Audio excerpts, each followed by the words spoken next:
all of these separate networks we're trying to unite at one point with the things that we are doing. We believe that somewhere in the end we made these extra meters, but then, okay, now everything makes sense. Sven and Luki, welcome to the podcast. Thank you for being here. What do people know you guys for? They know us for showing up together many times to all sorts of You're events. a unit. And, kind of, yes. do you have a name for this actually, this unit? Auf Deutsch muss ich es aber sagen, wir sind die Primos. Primos. Primos, yeah. Primos. Which is like cousins in Spanish. Yes. Okay, cool. And you're not actually related. Or not blood related, I should say. No. Yeah. No. But nobody knows about it actually. We just call ourselves like this. Yeah. Yeah, I think it's cool. You have so many little, just your own subcultures within yourself, whether it's language or just how you interact. And I think that's just something quite special. One of the reasons why I feel like even recording something with you is just to explore that aspect of it. Like, I don't know, you guys are each other's closest friends, you would say? Yes. Yeah. And you've been living together now for how long?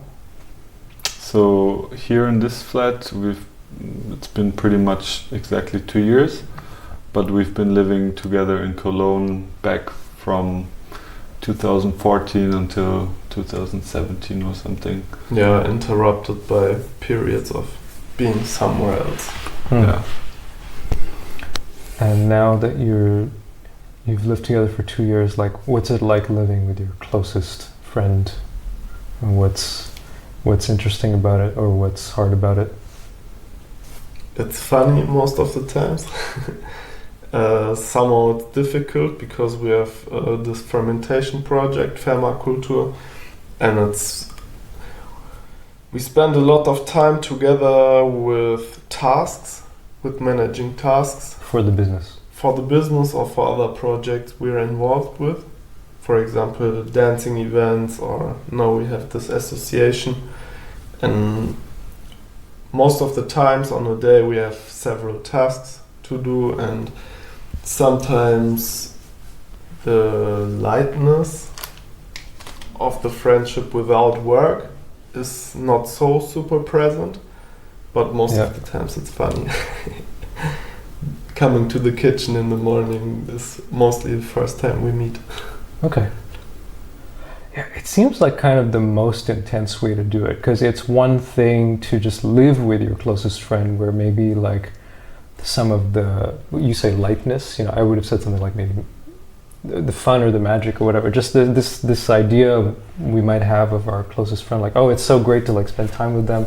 And then like living together is often like a challenge, because you deal with the kind of everyday mundane silly things about like, oh, put my stuff over here and don't do this or whatever, or maybe you don't have those issues, or maybe you do, and you could share some of that, and then you take it to like another level where you're like you're doing a business together as entrepreneurs, which itself is quite stressful, and you're doing that in your house that you're living together. So it's like all the layers and you can have all kinds of possible challenges. And yet you talk about it as if it's kind of light. And my perception, just from a short visit from the last few times I've been here, it's always like you guys seem to be chill, like, mostly good humor, like cracking jokes and just enjoying each other's company. So I don't know, like how does it not get overwhelming? I mean, to be honest, like at the moment it's more like a phase that I would describe as it's a little bit hard, but it's not because of our friendship or something. It's just because we're both kind of really stressed with our projects. Yeah. And so also, this is having an effect on our mood and on the way like everything is going on here. But I would say, of course, we have issues also, and there's things that annoy Luki or things that annoy me, or we have different expectations of how to do things here and how to live. but I would say that most of the time we try to have a good communication about it, and just try to be open, and that's working quite well, I would say. I guess you know each other well enough to just trust that you can be honest and it's in good faith, and you're not trying to like game each other or something. Yeah. But I think for me it's still, it always takes like a little bit of like how would you say, like still after this long of a time, it takes some effort to be honest about things. It's always an effort for me, at least. Interesting. Do you think that's something you had to work towards? I mean, of course, you're saying that you're still working on it. So I guess what I'm asking is, maybe there's a threshold where it's like it's easy enough to just be honest, or say like, hey, actually I don't like that, or maybe can we talk about that, can we do it this way, etc. Just the negotiation, right, of like relating to one another, especially when you're living in a shared space. Did it feel somehow easy when you started, or did you have to work towards and create some kind of agreement together for how to just feel okay? I think we needed to work on it, but as we moved here together, I think in the beginning we did lots of things together, or just the same way the other person does, and then we found ourselves a bit more again. And with this process there's this negotiation of things, of how to talk about things that annoy the other person, for example. Oh, interesting. You know what I mean? In the beginning, when we moved here, I think we just did a lot together, or did everything together, and there was this space to do it like this. But then somehow we readjusted our own paths a bit again, and created more autonomy. You just spend more time, had more personal time. More personal time, or also individual tasks, or business-wise, we need to split responsibilities more. And with this, it becomes conscious. Other things to deal with, or other challenges to face in living here together. And that's just the process, how I see it. Do you think it was a lot of work, or did it, I don't know, like I'm just curious how, because it feels invisible, I think, those how to talk about things or how to say things. Like it sounds easy now, we can just say like, oh well, if I have something on my mind, I just say it. And I think that can be quite challenging, at least when you're starting out, and to know, how to do it in a way that doesn't cause an unnecessary bad feeling or something like. Anyway, but it seems like you just maybe figured it out quite naturally. I think it's like a process that's generally happening in life when you want to kind of live the person who you are, and it's in any relationship it's important to speak your truth, or to be honest.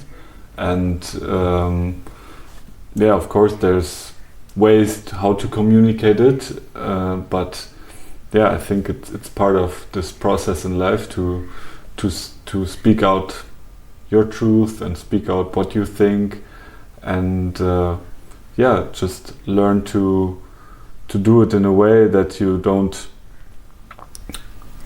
harm the other person or whatever.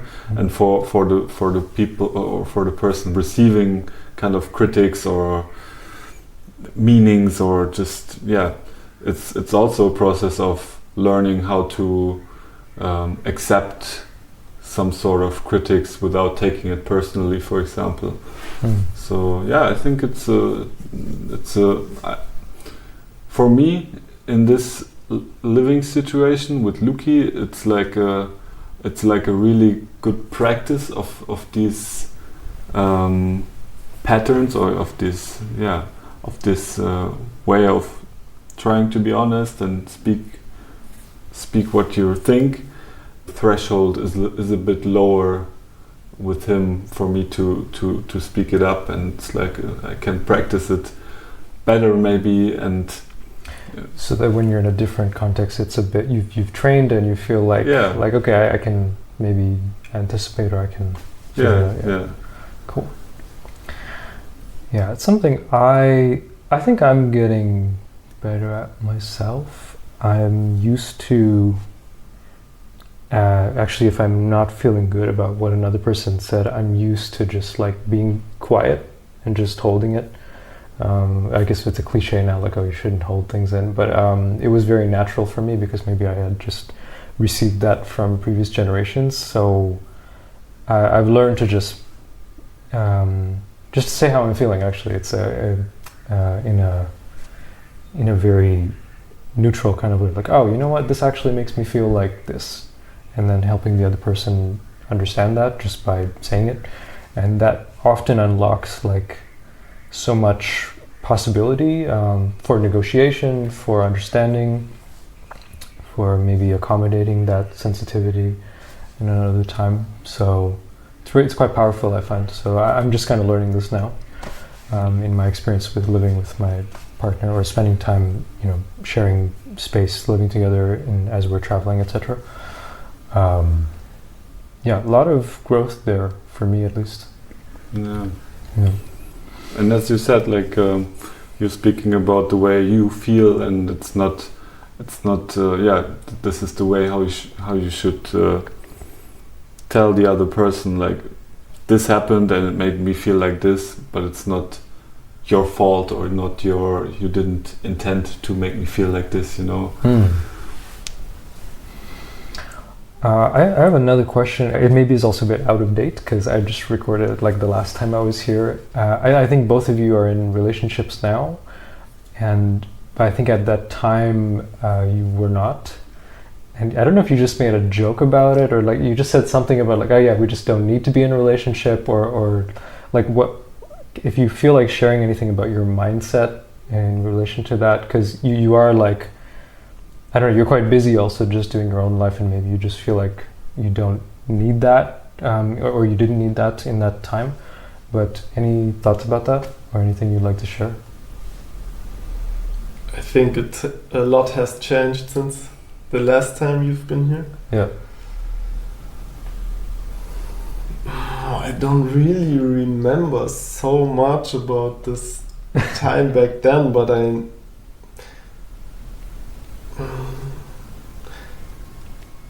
we were not, or I don't know if I was searching for a relationship or not, but yeah, I mean, in this time I had and we had just different encounters, and yeah, then it was not so important having one partner for a romantic relationship. And of course we spent so much time together and did activities together, and this is also a big part of a relationship. Yeah. So this was satisfied. Yeah, I think it's this word satisfied that I just find interesting, because like you're, as closest friends, like you do a lot of things together naturally, and then you have, again, all those layers about business and stuff, and so it's interesting that you just feel that way. I think it's cool. I just never heard about anything like that before, so but it seems like maybe it wasn't so conscious, or it just kind of happened, and maybe as things changed, you just allow them to change. Yeah, for me personally, it was also always hard, or I was struggling remaining in romantic partnerships, like being there consistent or long term. And so my way of dealing with this, not linked to living here with Sven and our partnership, My way of dealing with this fact, with the struggles with romantic relationships, was I don't really want a relationship or partnership in a romantic way at that moment and in many other moments in life. But then this changed again, as it did before, that I want a partnership or I met a person. So, and then I feel, okay, now I want a partnership with this person. Yeah. Would you like to say anything, or? Well, yeah, I just want to add that also, of course, for me it was like not being in a relationship. Of course, it's like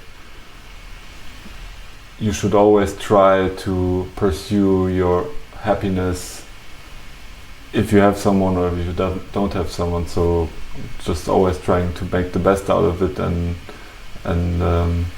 yeah. There's like a different primary thing that you're doing, which is just to be happy or find balance. Yeah, exactly. Yeah. And so when it changed, I guess maybe at different times that changed for both of you because you found maybe a romantic partner at some point. And so how does that, if you feel like sharing, of course, like how does that affect this very intense, deep collaboration that you have in so many ways to live together and work together? Well, it definitely changed something in our relationship. I'm not sure how I can or if I can describe or if I can grasp it, but of course it's been an effect like on our dynamics, I would say. Yeah, from my perspective, it was before I met my girlfriend.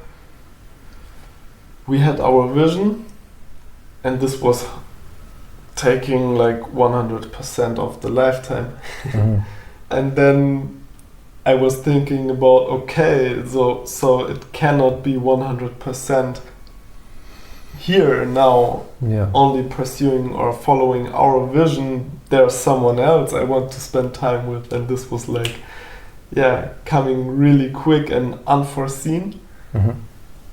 And then, it started, and it's still a thing on that.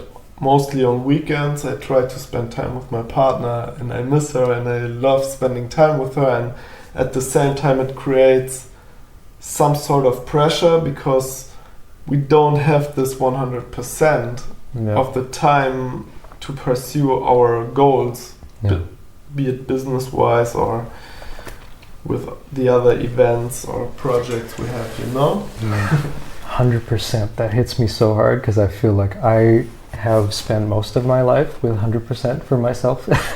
In various senses, like I mean, briefly, like in the context of relationships, maybe it's a bit new to me. So I'm learning now to like share my time with another person on a regular basis. But yeah, there's just other things in my life that have also come up. So I feel like now I'm getting a very small window into how it's like for like most people where they don't have like 100% of their time, to just like do whatever they're doing. And I've always seen that as a privilege on my part to have that. But I think about it from even from a project sustainability point of view, where if I've built like an app or something and it's built in a way that implies that I should spend 100% of my time on it, it's inherently unsustainable. Like the model of how it works is just unsustainable, and especially if I'm the only person involved and I have like 6 or 12 projects that all have that same model, it kind of doesn't work over the long term. So nowadays I kind of feel crushed under the weight of my own output, where I have so many different things and I'm trying to keep them going and I'm doing it on my own.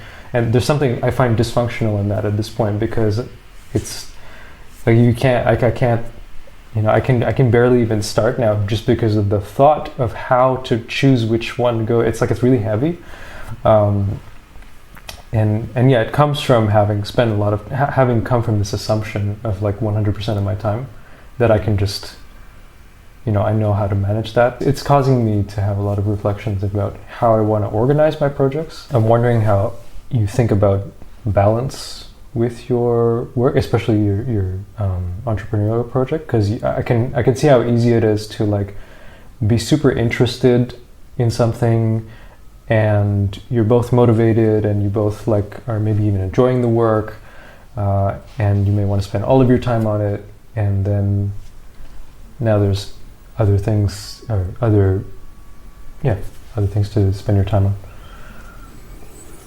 Well, I have to say, especially at the moment right now, for me it's a really big challenge to keep this balance, because there's a lot of things to do somehow, and my brain is kind of running a lot, and so I can't really answer the question because I don't have a solution. You're still figuring right it out. now. It's a process, but to be honest, like right now, I'm realizing how nice it is that you are here, for example, because it also gave me this motivation again to do these things, to go jogging. To go jogging, or to go to this place and moving, or to yesterday to go to the garden, have dinner there. Right. So those little things that are just really nice to relax and to free your mind and to have create this balance. So it's nice that you are here and giving me these ideas what I can do.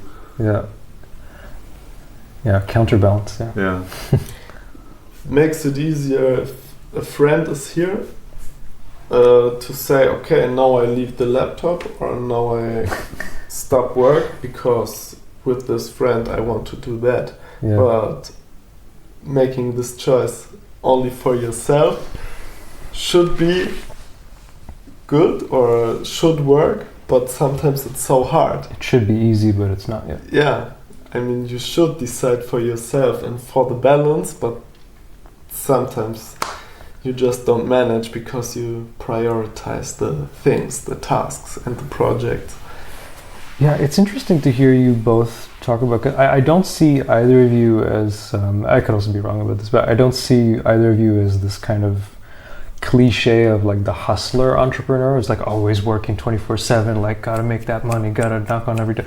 Like you both work hard, but like I feel like you have some appreciation for just like doing, not that stuff, or like not.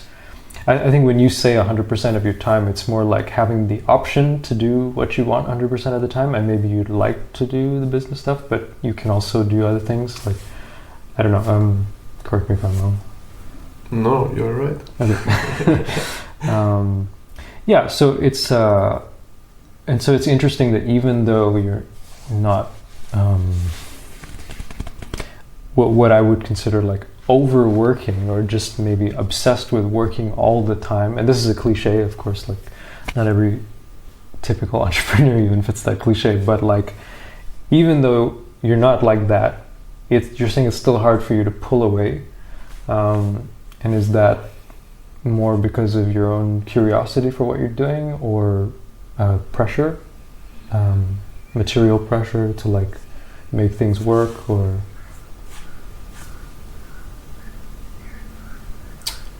What was the question? Why is it hard to pull away from the laptop? You don't have a boss also, right? So. Yeah, sometimes there's always something to do or something to complete you have on the list. Yeah. And this is also a bit of a mental load.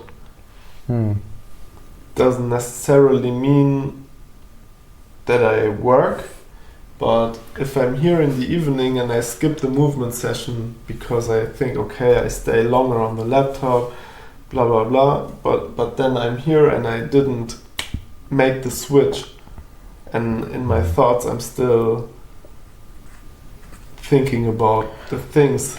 It's still draining your energy. Yeah. So with programming, computer programming, which I have a lot of experience with, I've had to change my ways in the past, because I would work on it for the whole morning, then eat, then like work on it for the whole afternoon in front of the computer, then eat, then like work on it at night. And usually it's just the morning and the afternoon. And then sometimes I'm like really, really involved, engrossed in what I'm doing, excited also. And so I do like just literally the whole day. And I do that every day for like a week or two, or I used to, let's say it that way. And it would give me back pain, because it's just not really sustainable to sit like either on the floor, cross-legged with a computer, hunched over like this. Like, it's bad for my body. So my body would tell me like, ouch, please stop. And then I would have to like just kind of sit and lie down for a couple days to recover. So I was tired of having that happen, so I decided to change. So I said at some point, also there's and this is, I don't know if this is specific to programming, where it's like the longer I spend time on it, the worse the quality of my work gets. It seems kind of obvious in programming because you're like, oh, okay, I'm just like moving my fingers, but it's not actually sensible what's happening. I'm just obsessed with like moving forward another inch or something. And so I've had to train myself to like, when I feel that happening, like just unplug, because it's just going to get worse. You're going to create problems, then you're going to have to fix those problems later, which means you can't do the, So I don't know if it's like, you don't feel that with your kind of work, or it does get worse and you just haven't found a way to back out of that.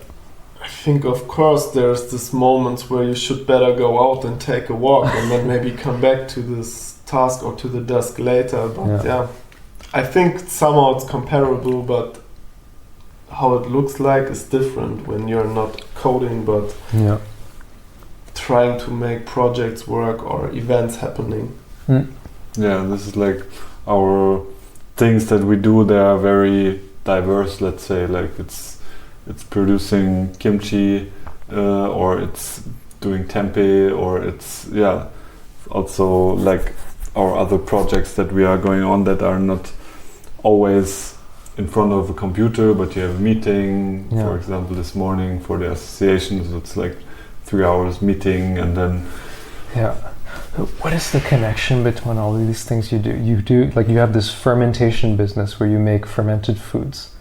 You have, like, sometimes you do these movement, like just exercise, health kind of things in a group in a park, and people are free to join. It's very public.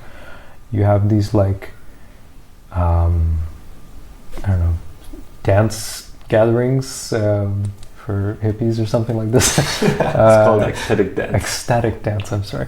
I know what it's called. No, I'm just trying to contextualize for maybe somebody who doesn't know what that is, because like I know what that is, but and then like, I don't know, you make music sometimes, you have these instruments, like is this connected somehow? Or is it all just like, oh, these are just things where you're both interested in? Like you're both doing these things, right? It's not just like one of you. So. Of course, we both do it. As a unit. Everything is connected with health. Maybe not so clear for everybody, but I think this was our motivation or our path. We wanted to live healthy or health-oriented, and all of these projects represent our lifestyle. Right. That we consider as a healthy lifestyle, because we have so many parts or perspectives on health, like being part of a community, connect with people, dance with people. Food, of course, food and movement is more clear to people that this is connected to health, but also the community gatherings is one part of health, and I think this is how we found it. And then you recognize it's not the main goal. Health is not the main goal, but enjoying life or feeling good in these situations you create. Yeah. Did you actually say it like that, or is that just what you came up with now? For me, it's clear. Yeah. It's not that often that I got asked this question. Right. Yeah. I think it's interesting to just be to be clear about that and to organize your life in that way. Also, it's peculiar. Like, I didn't mention this, but you are in this small town next to another small town, which is next to like a big city called Frankfurt, which maybe some people have heard of in Germany. But like, you're quite you're in this very, very small town, and these things that you're describing, it seems like there's a minority of people that are interested in that kind of thing here. So you sometimes feel like you have to go out of the town to find those people, and like, so it's just particular that like you have these interests and you're doing it in a place where there's not so many people that are into it, and somehow you make it work, or you and it's all connected to feeling good. Yeah, I wonder why it's a challenge to get, especially if you say it like this, like it's just about feeling good, enjoying your life. Like, doesn't everybody want that? Like, why can't you get everybody in this town to get into what you're doing? I don't know. I don't understand these people. Yeah. Do you both consider yourself open-minded?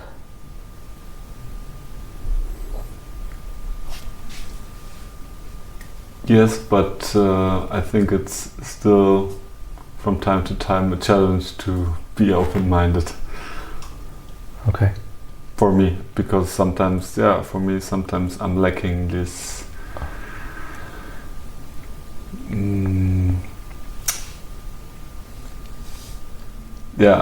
I can't understand why don't people think like I do. Okay. You know? Patience. Yeah.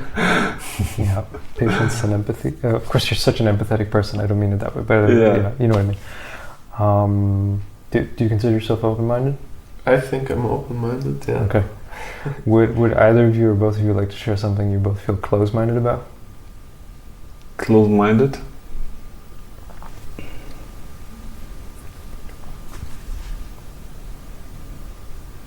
You have something in mind already? You kind of said something now, but anything maybe more specific? I had something in mind, but I don't think this is really close-minded. It's more a thing of a judgment you make. And what came to my mind was the topic of nutrition. And when you asked about a thing that I'm close-minded about I was thinking about a pack of crisps, like chips, and this was just how I got this thought that I'm a bit close-minded or judgmental sometimes, because I cannot understand why people would eat very bad from my perspective. Because it's not healthy food, and you can't understand why someone would eat unhealthy food? Yeah, it's not about eating crisps. It's more about, this came as a picture to my mind to represent a unhealthy lifestyle. Right. I'm also eating crisps. I'm eating chocolate a lot. Right. Yeah. And I like it, but there's the balance again. Yeah. But I don't think this is really close-minded. I don't feel it's the correct word for it. It's judgmental. Yeah, it's just an observation about how you see something that maybe other people are doing without taking into account that you might do the same thing. But it's interesting, you have a feeling towards other people doing it. Yeah. I don't think anybody's actually consistent with their own rules, actually. So rules, but it's also good to be flexible with it. Yeah, I'm not. When we come to the topic of health again, being flexible with your rules is important. This was something I discovered after being extreme in what I did regarding nutrition, for example. And then I said, okay, no, I want to be flexible. So can you say why? What is it about being flexible that helps, or what is it about extreme that's the problem? Yeah, because when you're extreme, I go back to the 100% we mentioned. You think you can behave 100% correct, sticking to your rules, but depending on what these rules are and how narrow and precise they allow you things, it's too exhausting following the rules all the time. I think rules, it's better to have principles and to work with this. Okay, I try to achieve 70 or 80% and invest not too much, Pareto principle. Yeah, and don't be too extreme, too narrow-minded in a way, because this creates stress, exhaustion, and then the healthy the rules might be, it's not healthy for you again in the end. Wow. Yeah, I never thought about that.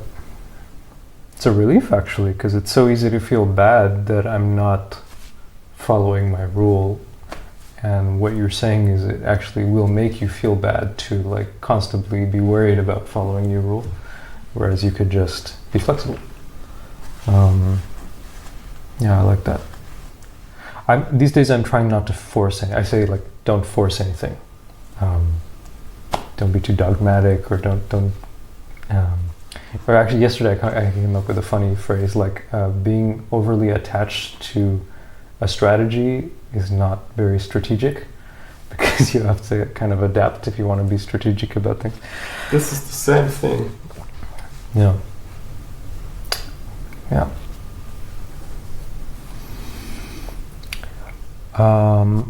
Both of you are actually, you said you lived in Berlin for some years, and Sven, I don't know if you were also in another city at some point? Yeah, I lived in Cologne for 3.5 years and in Munich for 2 years. Those are big cities? Yes. Okay. So let's say both of you had experience in big cities. Like, I guess you grew up here in the small town of Ockstadt? Sven did. I grew up some other villages. Okay. But small region, grew up in a small town, and then both of you went out into a big city, and both of you made this choice to like come back to this place and start your fermentation business and live together and do these projects of movement. Why did it make sense to do that? I feel like attracted to this region where my roots are. And what I also really like about it is that here it's like landscape and it's like calm, and still it's very close to Frankfurt. So if I want to have a big city, I can go to Frankfurt. It's in close. An hour, yeah. Yeah, but half an hour. Yeah. With a car. Without a car. Without a car, it's difficult here. Yeah. Okay. Of course, it takes some effort, and yeah, of course, also the cultural offers are not as big as in Berlin or in Cologne here, I would say. Mm. But still, this is also what we're trying to create within our projects, is to have these cultural things happening that we are wishing for. And yeah, it's also about inspiring people here to follow things we discovered for us. Wow, to be good. That's pretty bold to say. Yeah, or insane maybe, I don't know. Okay. Or I think we inspire, but it's super hard to, in the end, you try to make people invest time in you, or invest their time in what you want them to do, and not that many people here want to do what we like to do in our lives. Well, they want to do what they want to do. Yeah, as anybody would, maybe. So, but it's I think it's super interesting to be so clear to yourself that you might inspire other people to do something. I think what you guys are doing is super cool, right? And like, I feel inspired. I learn so much when I come visit you guys, and just to see how you organize yourselves and also integrate into the community here as a way to, like as you're saying, create what you would like to have. Like I think it takes a lot of effort and consideration and time and dedication to do that kind of thing. It's kind of why I asked this, because I think, or my conception is that a lot of people would,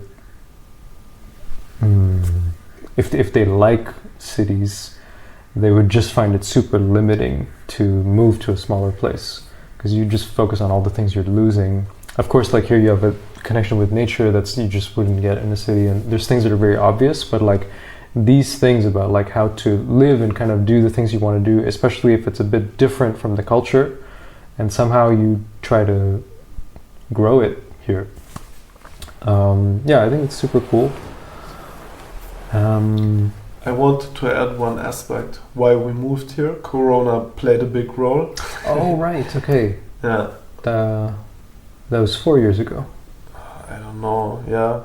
Or well, yeah. Started maybe 4 years ago, but in this time I was about to finish my master program in Berlin, and I was promoting, for example, hiking in nature, movement, and all of this is related to nature, with this, which is also really connected to our understanding of health, that nature guides you, kind of.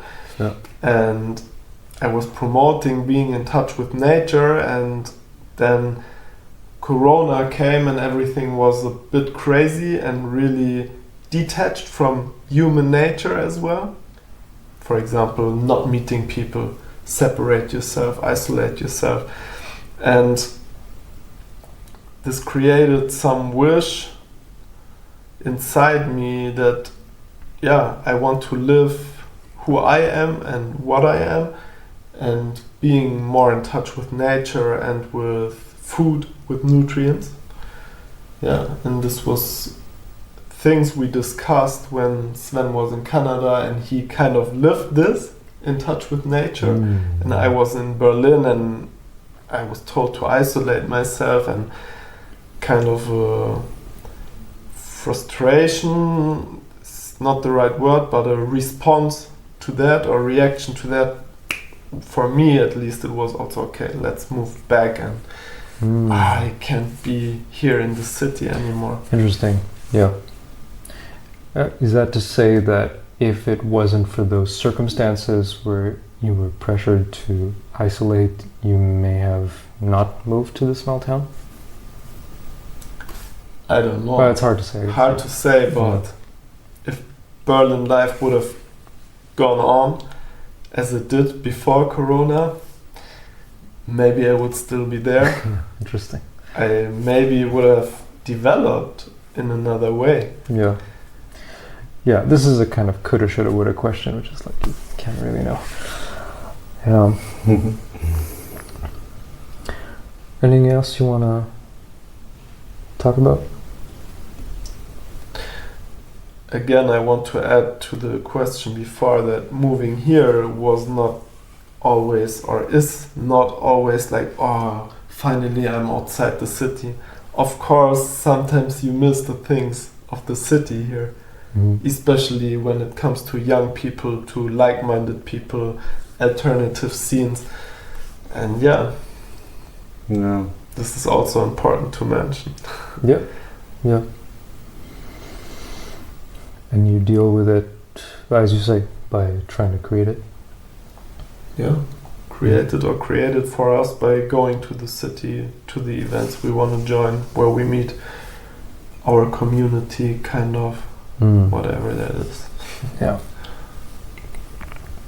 Cool. Yeah, and it's like we've been building our network in so many different aspects, and they are all aspects that are important for our lifestyle. So there's this whole sustainability, nutrition, farming, sustainable farming, ecologic farming way, what we are working with permaculture, and where we've been building a network. So then there's this maybe a little bit alternative and gardening people, permaculture people that are here in the region that we've been connecting with. Then there's more this, let's say spiritual people that we are connecting with more in Frankfurt and Offenbach. So it's like, all of these separate networks we're trying to, somehow unite at one point and with the things that we are doing. And it feels like it has to come all together at one point. Exactly. Like every project we're involved with, we want to follow this path. We want to go it further, and we believe that somewhere in the end we made these extra meters, kind of, but then, now everything makes sense. I wish for both of you to keep going and hope you can continue and create something cool like that. Yeah, maybe help other people learn how to do that. Because I think it's powerful. One way that I've tried to say something like this to myself, since I'm moving around a lot and I don't have a stable sense of community in a physical space sense, is that community is a verb. So it's the thing that I do with the people around me, which implies that it's a kind of process that I have to engage with wherever I am, as opposed to like a specific group of people in a specific place, which, as beautiful as that is, I feel like I don't really know what that's like. I almost even envy to some extent, what's it like to grow up in a place and have people who have seen you go through different generations, different changes in your life, like different periods in your life, observe the transformation, people that you've known for like 1 or 2 decades, like that's mind-blowing to me. And I don't really, I sort of have that, but it's a bit patchwork, and it's not all in one place. So I accept that for myself, but I think about it at least nowadays as like an active thing that I do. So even if I'm around strangers, like I might find a way to make a conversation, which might bring me outside of my comfort zone. But it's very active. It's like I have to make it somehow where I am. So another thing I'm sort of learning from you guys. So thanks so much for sharing. And how can people find out more about you? Where can people find out more about you? On our website, for example, Permakultur, we describe a lot about us, but everything's in German. Nice. We have Instagram. We try to share from time to time parts of our paths on different Instagram channels. And where can people find out more about us? Where else? I think that's it. Good. Listening to this podcast, so they find out a lot about us already. So great. Great to chat with you, Sven and Luki. Thanks for being here. Thanks, Rosano. Thanks for the invitation. Yes. No problem. Pleasure.